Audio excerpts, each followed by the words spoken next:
Let me tell you a story that I have probably repeated 1,000 times. Now, since I'm 120 years old, you know how old people be, man. We have to repeat these stories for the youngings over and over.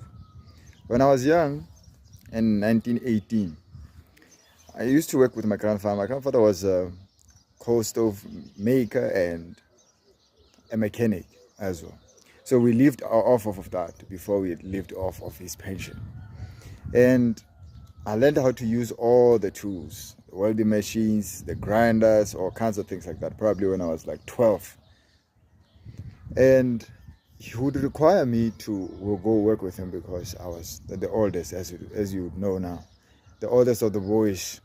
And before I went to school, I had to go work with him. Wake up early in the morning, 5 a.m., and go to another village, cold in winter. You know, when it's so cold that you cannot close your hand. Yeah, 12 years, 13 years of age, I had to wake up in the morning with him, be on, carry some heavy stuff, some heavy tools, and go to another village, far away, an hour, 2 hours away. That is prior to me going to school.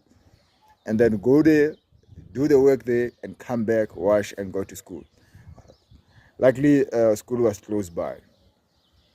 Another factor, another thing that was happening when we were working together is that he would not allow you to say, ouch. Ow, what? When you say something like that, actually you're compounding the problem. Now he'll hit you with a hammer or something.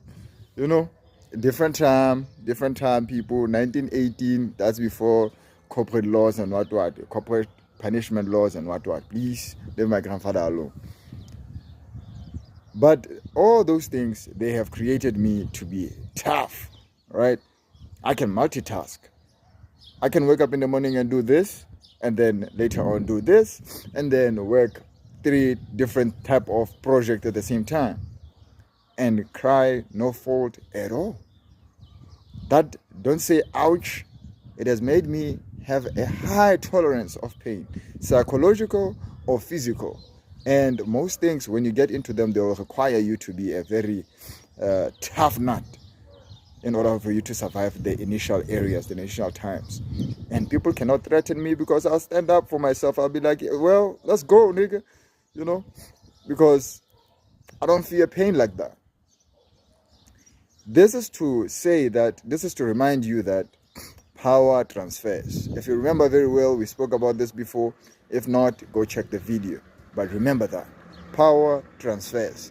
And little did I know, what I learned then is what I would need most now as an adult.